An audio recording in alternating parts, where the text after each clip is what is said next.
या खिडकीतून एक नजर टाका, कारण इथून सुरू होते एका घराची भन्नाट सफर. हाय, मी हर्षदा आणि पहिल्याच नजरेत प्रेमात पाडणारं हे घर आणि ह्या घराचा इतका सुंदर एंट्रन्स. तर मग हे घर आतून कसं असेल, चला बघूया. आज मी भेटले वडगावे फॅमिलीला आणि त्यांनीच मला त्यांच्या या घराबद्दल सांगितलं. या वॉलमध्ये 2 विटांच्या मध्ये गॅप. ज्यावेळी बाहेर गरम असते त्यावेळी आत थंड असते. ज्यावेळी बाहेर थंड असेल तर आत गरम. ही डबल लेअरची आहे. ही डबल लेअरची.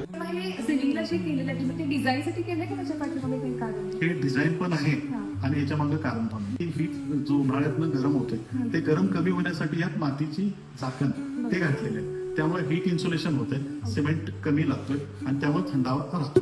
किचन म्हणजे प्रत्येक घराचं हृदय. आणि इथं फक्त स्वादिष्ट स्वयंपाकच नाही तर प्रेम, आरोग्य आणि पॉझिटिव्हिटी सुद्धा पसरते. तिथून थोडंसं पुढे गेल्यानंतर अर्चनाजींनी मला या रूमची खासियत सांगितली, ते म्हणजेच हे फर्निचर जे कॉम्पॅक्ट आहे आणि कमी जागेत त्याचा जास्तीत जास्त वापर करता येईल.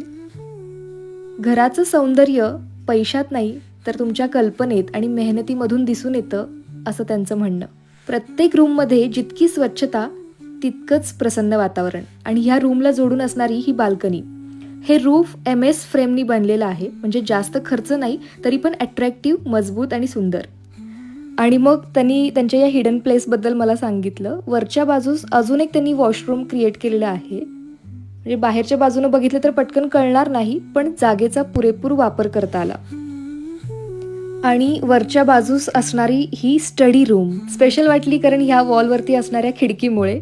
आणि ह्या खिडकीनेच ह्या पूर्ण घराला जोडून ठेवलेलं आहे. प्रॉपर प्लॅनिंग, थोडीशी क्रिएटिव्हिटी आणि मनापासूनची मेहनत असेल तर आपल्या स्वप्नातल्या घरात आपण नक्कीच आनंदी राहू शकतो, असंच त्यांनी सांगितलं.